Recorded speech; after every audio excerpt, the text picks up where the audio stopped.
Barang siapa yang membaca sholawat, maka Allah juga bersolawat untuk orang tersebut. Pada batas waktu yang tidak biasanya, sampai-sampai para sahabat itu mengira bahwa saat itu Rasulullah sudah wafat.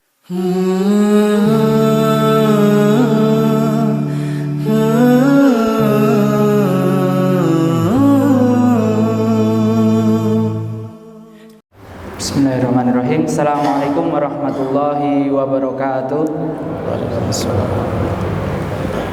Innal hamdalillah nahmaduhu wa nasta'inuhu wa nastaghfiruh wa na'udzu billahi min syururi anfusina wa min sayyiati a'malina may yahdihillahu fala mudhillalah wa may yudlil fala hadiyalah. Asyhadu an la ilaha illallah wa asyhadu anna Muhammadan 'abduhu wa rasuluh la nabiyya wa la rasula ba'dah.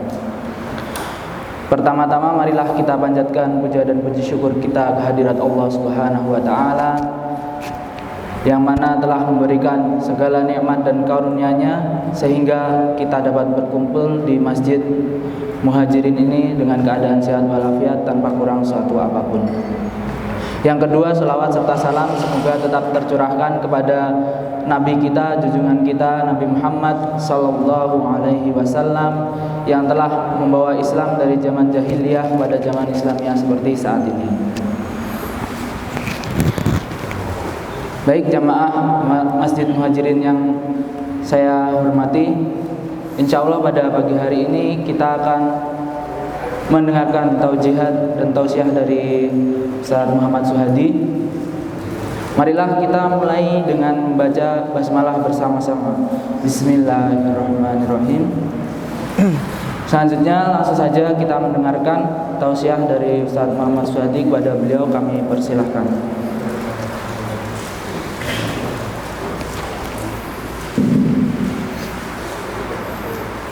Bismillahirrahmanirrahim. Assalamualaikum warahmatullahi wabarakatuh.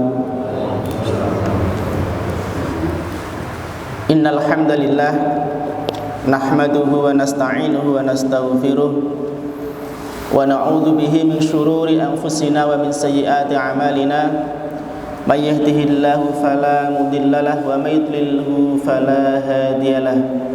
Asyhadu an la ilaha illallah wahdahu la syarika lah wa asyhadu anna Muhammadan 'abduhu wa rasuluh la nabiyya ba'da.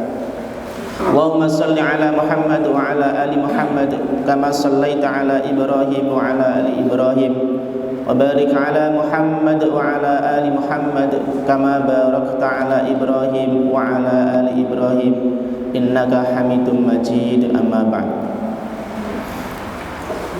Bapak, Ibu, adik-adik jamaah salat subuh rahimakumullah, puji dan syukur senantiasa kita haturkan kepada Allah Subhanahu wa taala yang senantiasa memberikan banyak nikmat kepada kita semuanya, khususnya nikmat iman, nikmat kesehatan dan juga kesempatan, sehingga pada pagi hari ini kita bisa berkumpul kembali dalam majelis yang mulia, di tempat yang mulia, dalam rangka untuk thalabul ilmi atau mencari ilmu. Mudah-mudahan kita termasuk salah satu yang disabdakan oleh Rasulullah sallallahu alaihi wasallam, man salaka tariqan yaltamisu fihi ilman sahalallahu lahu bihi tariqan ilal jannah. Barang siapa yang menempuh suatu jalan untuk menuntut ilmu, untuk mencari ilmu, maka Allah akan mudahkan jalan baginya menuju surga. Salawat dan salam semoga senantiasa limpahkan kepada baginda agung Rasulullah sallallahu alaihi wasallam, para keluarga, sahabat, tabi'in dan orang-orang yang senantiasa mengikuti ajaran beliau. Semoga kelak yaumul qiyamah kita mendapatkan syafaat beliau atas izin Allah. Amin Allahumma amin. Bapak Ibu yang dirahmati Allah Subhanahu wa taala,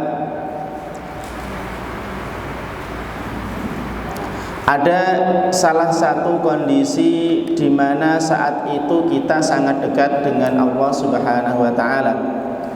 Suatu kondisi atau keadaan di di mana pada keadaan itu kita sangat dekat dengan Allah Subhanahu wa taala.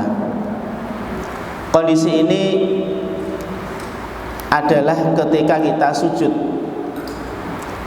Ketika kita bersujud, meletakkan anggota badan yang kita anggap paling mulia, yaitu kepala kita. Jadi kepala itu kan anggota tubuh kita yang paling mulia, ya. Maka ketika sujud itu kita letakkan anggota badan kita yang paling mulia di atas tanah.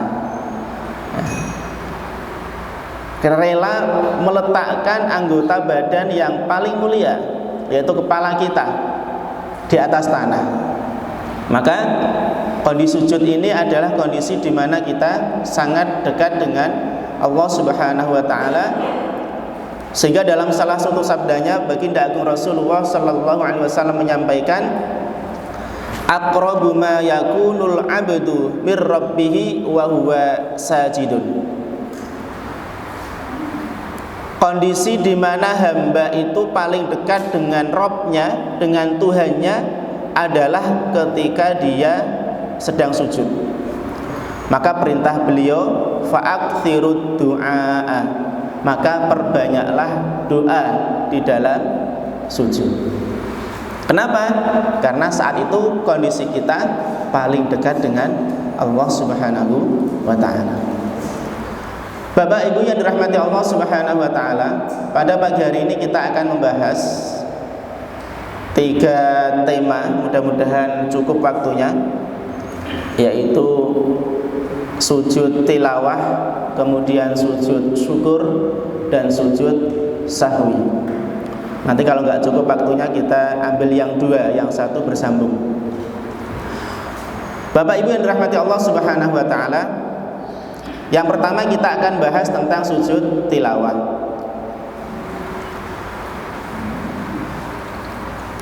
Sujud tilawah adalah sujud yang dilakukan ketika membaca atau mendengar ayat-ayat sajdah yang jumlahnya itu ada 15 di dalam Al-Qur'anul Karim, baik itu di dalam sholat ataupun di luar sholat.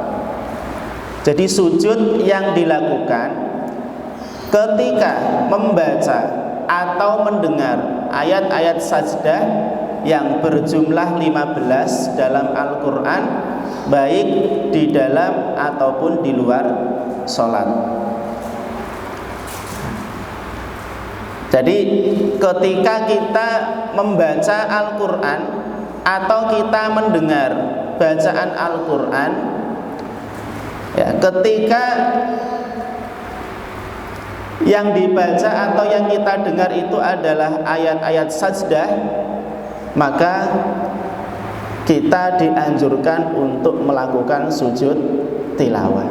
Biasanya di mushaf Al-Quran itu ada gambarnya tuh, sajadah, ya. Jadi ada tandanya di dalam mushaf Al-Quran. Jadi jumlahnya ada 15. Ini sujud tilawah.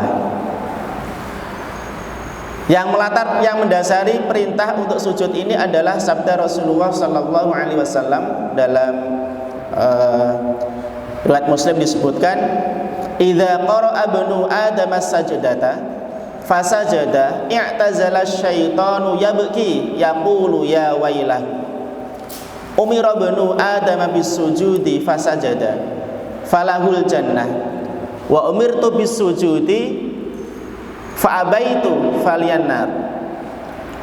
Apabila anak Adam itu membaca ayat sajdah lalu dia sujud, jadi membaca ayat sajdah yang dalam Al-Quran ada 15 tempat tadi yang ada tanda gambar sajadahnya, kemudian sujud, maka setan itu berpaling, ya, berpaling sambil menangis. I'tazala syaitanu yabki, ya. Setan berpaling sambil menangis, lalu berkata, alangkah celakanya aku, kata setan, ya, Anak Adam diperintahkan untuk sujud, lalu dia sujud, maka baginya surga. Sedangkan aku diperintahkan untuk sujud, lalu aku menentang, membangkang, tidak mau sujud, maka bagiku neraka. Nah, ini salah satu hadis yang dijadikan sebagai dasar untuk melakukan sujud tilawah. Jadi salah satu manfaat dari sujud tilawah itu adalah membuat setan itu menangis, Bapak Ibu. Jadi kalau kita sujud tilawah, maka setan menangis, ya. Kemudian hukumnya bagaimana? Hukum melakukan sujud tilawah ini adalah sunnah. Bagi siapa? Bagi yang membaca ayat sajdah dan juga bagi orang yang mendengar bacaan ayat sajdah. Jadi hukum sunnah ini tidak hanya berlaku bagi orang yang membaca, tapi yang mendengar juga sunnah untuk melakukan sujud. Ada sebuah hadis dari Ibnu Umar radhiyallahu anhu, dia berkata, "Kana Rasulullah sallallahu alaihi wasallam yaqra'u 'alaina al-Qur'an." Rasulullah sallallahu alaihi wasallam pernah membacakan Al-Qur'an kepada kami. Fa idza marra bis sajdati kabbara. Ketika beliau melewati ayat sajdah, beliau takbir dan sujud. Wa sajadna ma'ahu, dan kami pun ikut sujud bersama beliau. Jadi ketika para sahabat itu dibacakan ayat Al-Qur'an oleh Rasulullah sallallahu alaihi wasallam dan Rasulullah membaca ayat sajdah, kemudian beliau bersujud, takbir dulu kemudian bersujud, maka para sahabat juga ikut melakukannya. Ini menunjukkan bahwa yang disunahkan untuk sujud tilawah itu tidak hanya yang membaca, tapi juga yang mendengar.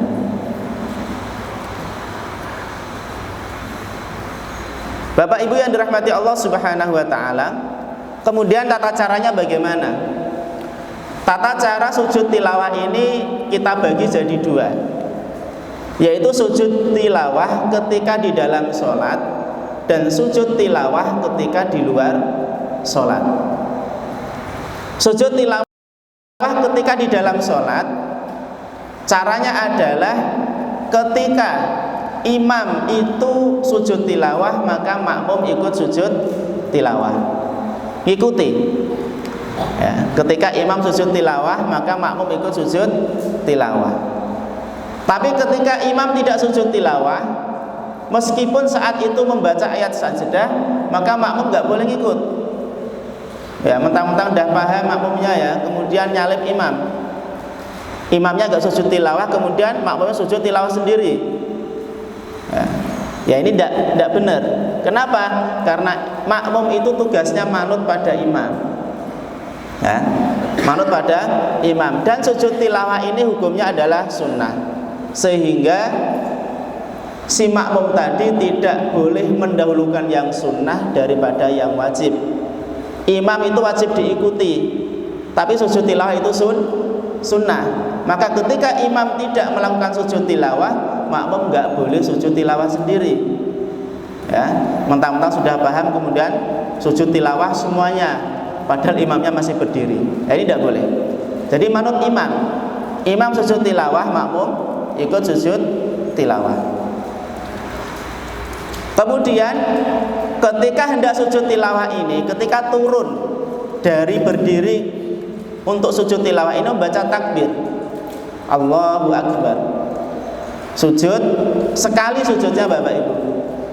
Jadi sujud tilawah itu dilakukan sekali. Kemudian ketika bangun dari sujud juga membaca takbir, Allahu Akbar, berdiri lagi, ya, berdiri lagi. Nah, ini cara sujud tilawah, ya, simpel, ya. Jadi ketika hendak sujud baca takbir, ya, kemudian ketika bangun dari sujud juga membaca takbir. Ini kalau di dalam sholat.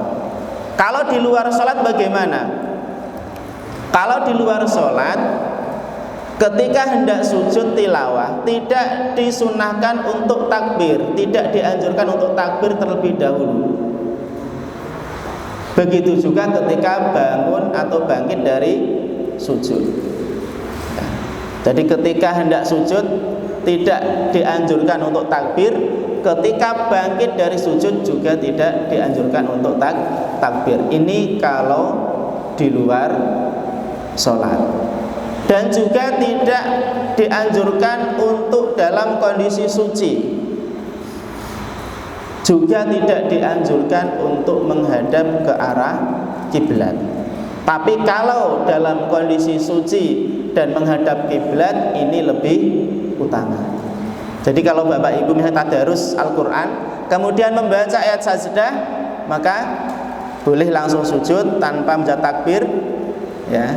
Kemudian bangkit dari sujud juga tidak usah membaca takbir. Kalau baca takbir bagaimana? Ya boleh, ya, dibolehkan. Ya, boleh dalam kondisi suci, ya, lebih utama, dan juga lebih utama menghadap kiblat. Tapi kalau tidak dalam kondisi suci, tidak menghadap kiblat, juga tidak apa-apa. Ini kalau di luar sholat. Nah, kemudian yang dibaca apa Bapak Ibu dalam sujud tilawah ini?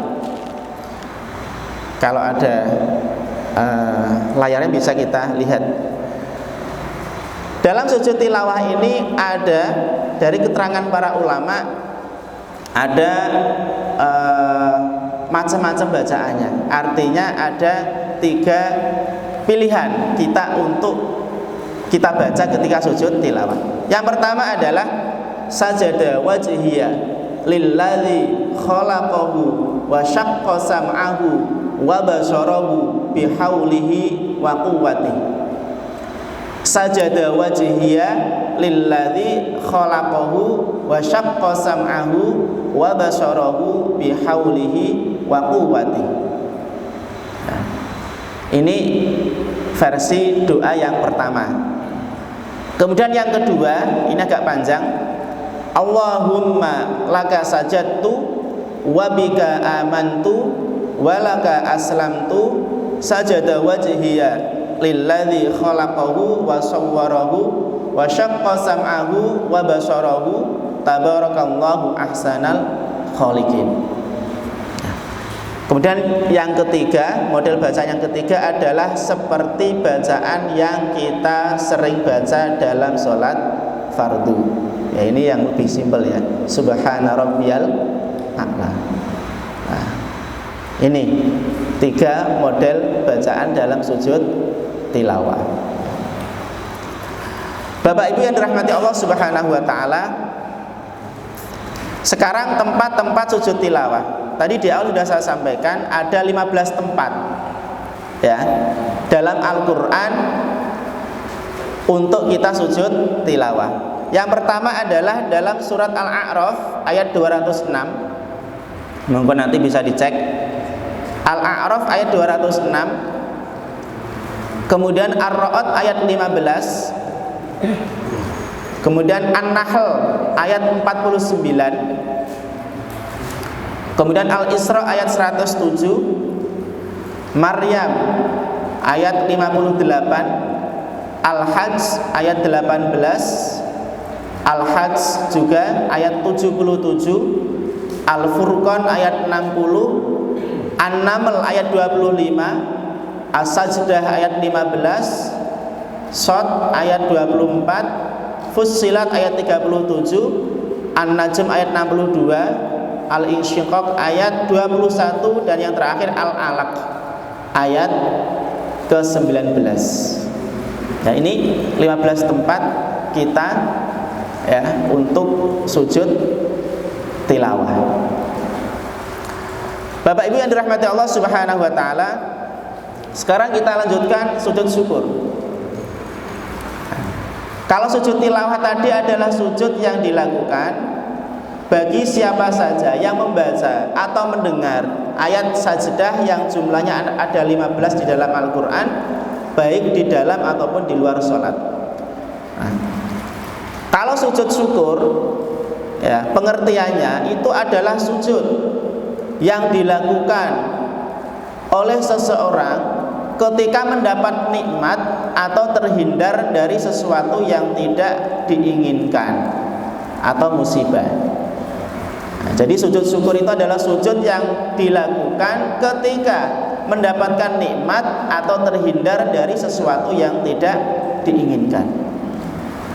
Salah satu yang diajarkan oleh Rasulullah SAW dalam syukuri nikmatnya Allah Subhanahu wa taala itu adalah dengan melakukan sujud syukur ketika kita mendapatkan nikmat yang besar, nikmat yang tidak biasa kita dapatkan, nikmat yang itu jarang sekali kita dapatkan, atau ketika kita selamat dari musibah atau bencana. Nah, ini salah satu sunnah dari Rasulullah Sallallahu Alaihi Wasallam, yaitu melakukan sujud tatkala kita mendapatkan nikmat yang besar, nikmat yang jarang kita dapatkan, atau ketika kita terhindar dari suatu musibah atau bencana. Hukumnya adalah sunnah. Hukumnya sunnah.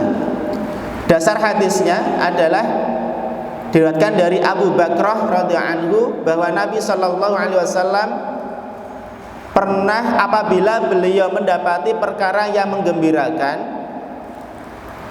annahu kana idza ja'ahu amru sururin, apabila beliau mendapati perkara yang menggembirakan, au busyira bihi, atau disampaikan berita gembira kepada beliau, kharra sajidan syakiran lillah, maka beliau menyungkur untuk sujud dalam rangka bersyukur kepada Allah Subhanahu wa ta'ala. Hadis riwayat Abu Dawud. Nah, ini dasar yang merintahkan kita untuk sujud syukur, karena Rasulullah itu ketika beliau mendapati suatu perkara yang menggembirakan atau disampaikan sebuah kabar kepada beliau, kabar yang menggembirakan, maka beliau melakukan sujud syukur. Rasulullah Shallallahu Alaihi Wasallam pernah melakukan sujud syukur ketika diberitahu oleh malaikat Jibril bahwa Allah Subhanahu Wa Taala menyampaikan barang siapa yang membaca sholawat, maka Allah juga bersolawat untuk orang tersebut. Ya, ketika Rasul mendengar kabar seperti ini yang disampaikan oleh Jibril dari Allah Subhanahu wa taala, maka Rasul itu langsung sujud syukur, merasa bergembira. Bahkan sujudnya lama, Bapak Ibu. Sujudnya itu sampai pada batas waktu yang tidak biasanya. Sampai-sampai para sahabat itu mengira bahwa saat itu Rasulullah sudah wafat karena saking lamanya. Ya. Jadi ketika mendapat berita dari Jibril bahwa Allah menyampaikan barang siapa yang bersolawat, maka Allah bersolawat untuknya. Mendengar kabar ini Rasulullah senang, gembira sekali. Kemudian sujud dalam waktu yang sangat lama. Bahkan para sahabat mengira saat itu Rasulullah sudah wafat.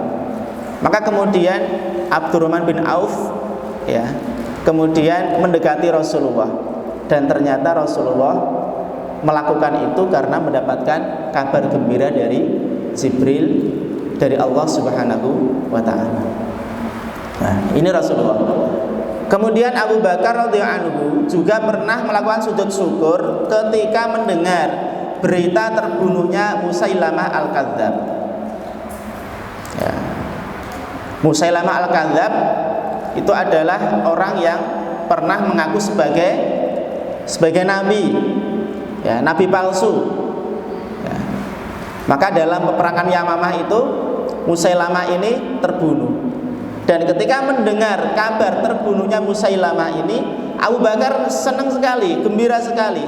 Kemudian Abu Bakar ini melakukan sujud syukur. Nah, saking senangnya mendengar kabar Musailamah terbunuh. Kemudian Ali bin Abi Thalib radhiyallahu anhu juga pernah melakukan sujud syukur. Kapan itu dilakukan? Yaitu ketika Ali ini mendengar dari Rasulullah bahwa Rasulullah akan menikahkan Ali ini dengan putrinya, yaitu Sayyidah Fatimah radhiyallahu anha. Jadi ketika Rasulullah menyampaikan kabar bahwa beliau akan menikahkan Ali dengan putrinya Fatimah, Ali itu merasa bergembira. Bagaimana enggak gembira? Ya, dinikahkan dengan putri seorang pemimpin umat Islam saat itu, Rasulullah Shallallahu Alaihi Wasallam. Senang sekali.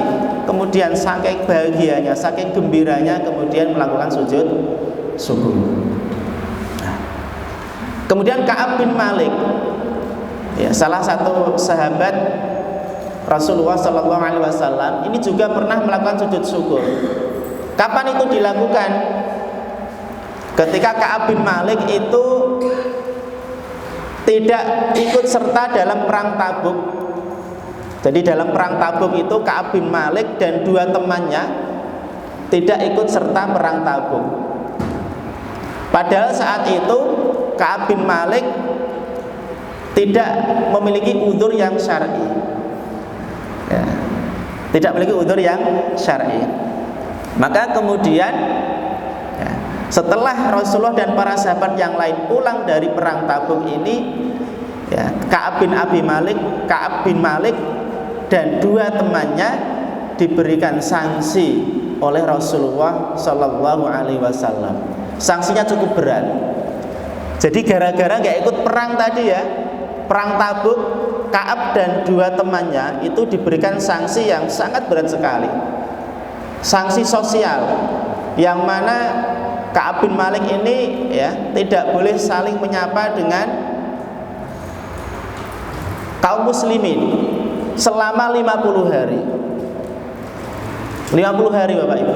Jadi gara-gara ya tidak ikut perang Tabuk ya, tidak ikut perang Tabuk, Ka'ab dan dua temannya diberikan sanksi tidak boleh bertegur sapa dengan para sahabat yang lain selama berapa hari? 50 hari.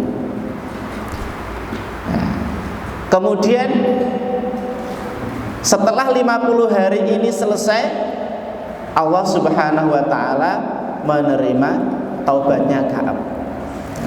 Dan ketika mendengar taubatnya diterima oleh Allah Subhanahu wa taala, Ka'ab bin Malik ini sujud syukur, merasa bergembira.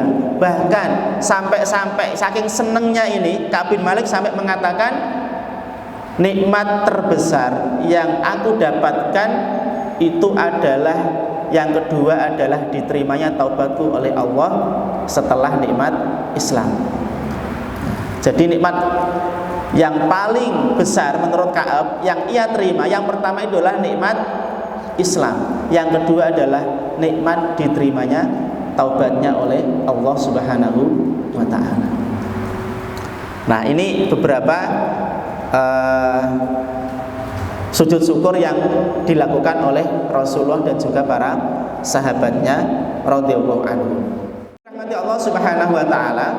Kapan kita disunahkan untuk sujud syukur?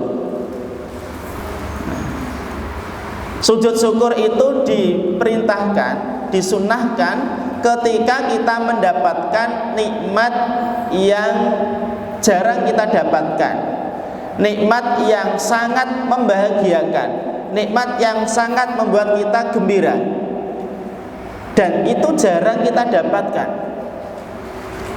Ya, jarang kita dapatkan. Biasanya terjadi secara insidental. Misalnya, contoh ya, misalnya mohon maaf, ada orang yang sudah puluhan tahun menikah, tapi belum mendapatkan keturunan. Misalnya, ya, puluhan tahun, lama. Nah, kemudian tiba-tiba mendengar kabar istrinya hamil. Maka dalam kondisi seperti ini apa? Nikmat yang sangat besar. Karena apa? Karena puluhan tahun menunggu apa? kehadiran buah hati, momongan, belum juga diberi oleh Allah Subhanahu wa taala, kemudian mendengar kabar istrinya hamil. Maka ini adalah salah satu contoh yang disunahkan untuk melakukan sujud syukur. Sujud syukur. Atau terhindar dari musibah atau bencana. Contohnya misalnya ada musibah banjir atau musibah gempa bumi, ya. Naudzubillah min dzalik, ya, kita tidak berharap adanya musibah tersebut, ya. Tapi ini contoh ketika ada musibah gempa bumi misalnya, satu kampung itu meninggal, ada salah satu yang diselamatkan oleh Allah Subhanahu wa taala. Nah, ini adalah nikmat yang sangat besar karena diselamatkan dari sebuah bencana. Maka disunahkan untuk melakukan sujud syukur. Maka kadang kita Bapak Ibu, ya, mendengar berita atau melihat, ya, ada misalnya bencana banjir, kemudian ada bayi yang diselamatkan oleh Allah Subhanahu wa taala, misalnya tersangkut di lantai 7 misalnya. Padahal yang lain meninggal, ya, tapi ada bayi yang diselamatkan oleh Allah Subhanahu wa taala. Ya. Maka orang tuanya, ya, ini bagi orang tua adalah nikmat yang sangat luar biasa, ya, nikmat yang besar karena dihindarkan dari musibah. Atau juga misalnya dalam satu rombongan, ya, terjadi kecelakaan, kemudian ada sebagian orang yang diselamatkan oleh Allah Subhanahu wa taala. Ini juga merupakan nikmat yang sangat besar karena dihindarkan dari sebuah musibah. Nah, nikmat-nikmat seperti inilah yang kemudian kita disunahkan untuk melakukan sujud syukur. Adapun nikmat-nikmat yang sering kita dapatkan itu sebuah rutinitas seperti makan, minum, bernafas, bisa berjalan ke masjid. Ini adalah nikmat yang besar juga. Nikmat bernafas itu nikmat yang sangat besar Bapak Ibu. Kalau nggak bisa bernafas kita akan mati. Tapi ini kan rutin kita dapatkan. Atau nikmat makan dan minum setiap hari kita dapatkan. Nah, untuk nikmat-nikmat yang seperti ini, yang sifatnya itu continue, terus-menerus kita dapatkan, maka kita tidak disunahkan untuk melakukan sujud syukur. Ya, meskipun itu kita tidak pungkiri nikmat yang sangat besar.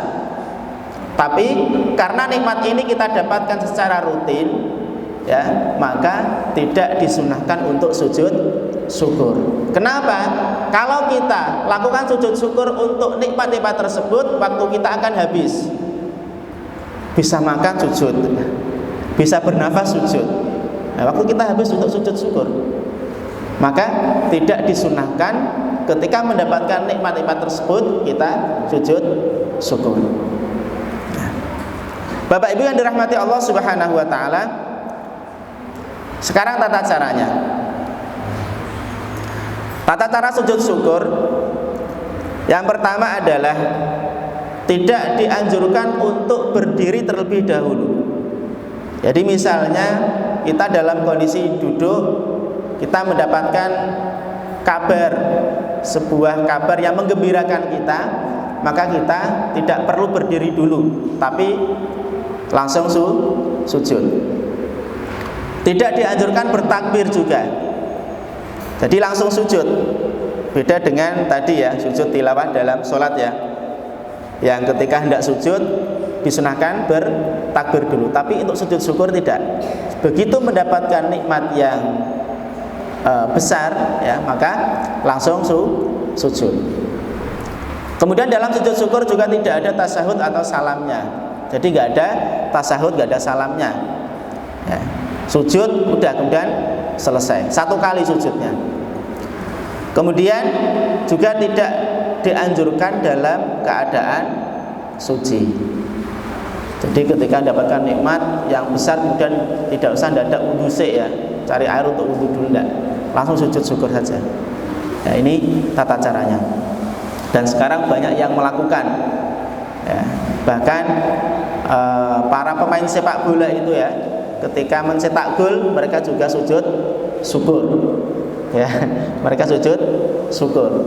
Ya enggak apa-apa, bagus daripada melakukan selebrasi yang enggak ya. Lebih baik juga untuk sujud syukur. Ini tata caranya. Kemudian apa yang dibaca ketika sujud syukur?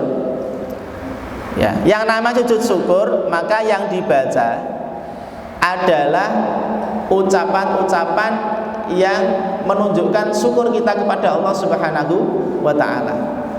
Di antaranya memperbanyak memuji Allah. Alhamdulillah. Subhanallah. Ya. Jadi baca tahmid dan tasbih, pujian kepada Allah Subhanahu wa taala sebagai wujud syukur kita. Ya, karena telah mendapatkan nikmat yang sangat besar tadi. Ini yang dianjurkan. Jadi memperbanyak memuji kepada Allah. Alhamdulillah. Kemudian subhanallah. Ya, karena kita sudah mendapatkan nikmat yang besar atau dihindarkan dari sebuah musibah. Nah, ini tata cara sujud syukur. Ya. Bapak Ibu yang dirahmati Allah Subhanahu wa taala. Nah, itu tadi ya, sujud tilawah dan sujud syukur, dua amalan sunnah yang barangkali jarang yang melakukan. Sujud tilawah itu barangkali jarang yang melakukan. Nah, maka setelah kita mengetahui cara melakukannya, mari kita menghidupkan sunnah Rasulullah ini yang akhir-akhir ini barangkali sudah mulai ditinggalkan. Ya, sujud syukur, ya, kita mendapatkan nikmat. Ya, misalnya anak kita diterima di sekolah yang sangat-sangat diharapkan, diterima, ya. Lakukan sujud syukur sebagai wujud syukur kita kepada Allah. Atau anak kita yang alhamdulillah ya, dapat jodoh misalnya, ya, lakukan sujud syukur ya. Karena itu nikmat yang besar yang diberikan oleh Allah Subhanahu wa taala kepada kita. Barangkali itu Bapak Ibu yang dirahmati Allah Subhanahu wa taala, waktunya sudah siang. Untuk satu sujud yang lain itu butuh waktu agak lama, sujud sahwi itu ya. Kita bersambung ya, kita akan bahas pada pertemuan yang akan datang. Nah, demikian yang bisa kami sampaikan, mudah-mudahan dan manfaatnya. Aku qouli hadza wa astaghfirullaha wa lakum. Wassalamualaikum warahmatullahi wabarakatuh.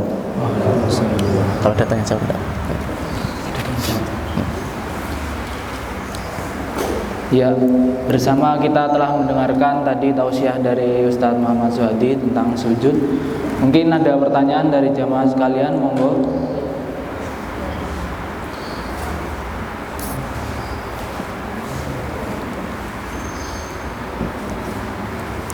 Ya, silakan. Ya. Waalaikumsalam.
Waalaikumsalam warahmatullahi wabarakatuh. Okay. Jadi pertanyaan adalah ketika kita mendengar kabar ya, banyak misalnya wabah penyakit ya misalnya menimpa banyak orang, kemudian kita diselamatkan ya, diselamatkan dari wabah penyakit itu ya, ini juga suatu nikmat yang besar. Nikmat yang besar. Maka tidak apa-apa kita sujud syukur. Misalnya wabah penyakit itu sudah mewabah banyak orang ya terkena, kemudian kita diselamatkan. Ya, ini juga nikmat yang besar. Ya, tidak apa-apa kita lakukan sujud syukur. Bahkan ada sebuah riwayat yang menjelaskan ketika ada sebuah wabah penyakit atau apa itu ya menimpa banyak orang, kemudian kita diselamatkan, nggak terkena, ya ada doa di situ dalam riwayat tadi. Saya agak lupa. Ya, yang intinya adalah memuji kepada Allah Subhanahu Wa Taala karena sudah dihindarkan dari wabah penyakit tersebut. Ini tidak apa-apa. Di samping kita juga mendoakan saudara-saudara kita yang terkena wabah penyakit tadi agar diberi kesembuhan oleh Allah Subhanahu wa Ta'ala dan diberikan kesabaran dan ketabahan. Nah, ini tidak masalah. Jadi sisi lain kita bersyukur. Kenapa bersyukur? Kita diselamatkan oleh Allah dari wabah penyakit tersebut. Tapi di sisi lain kita juga harus menunjukkan kepedulian kita dengan cara ya kita doakan mereka agar diberi kesembuhan oleh Allah dan diberikan kesabaran dan ketabahan. Nah, ini tidak apa-apa karena ada sebuah riwayat yang menjelaskan tentang masalah itu. Jadi kita boleh memuji kepada Allah sebagai wujud syukur kita ya, diselamatkan dari wabah penyakit tersebut, dan juga kita doakan agar mereka senantiasa segera disembuhkan dan diberikan kesabaran dan ketabahan oleh Allah Subhanahu wa Ta'ala. Maka tanpa wa'ala bismillah. Tidak ada yang lagi tidak? Ya, mungkin masih ada lagi pertanyaan. Satu lagi.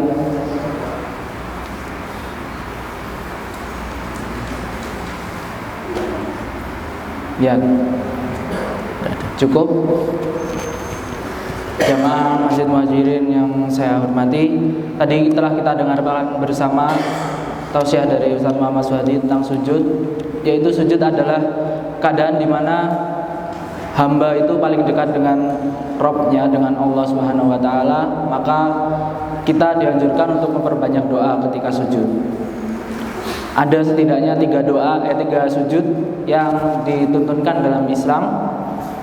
Yang pertama yaitu sujud tilawah, yang dilakukan ketika kita mendengarkan atau membaca ayat sajdah dalam Al-Quran yang jumlahnya 15. Lalu yang kedua, sujud syukur yang dilakukan ketika kita mendapatkan suatu nikmat atau kita terhindar dari musibah. Dan yang ketiga, insya Allah bersambung di pertemuan selanjutnya, yaitu sujud sahwi.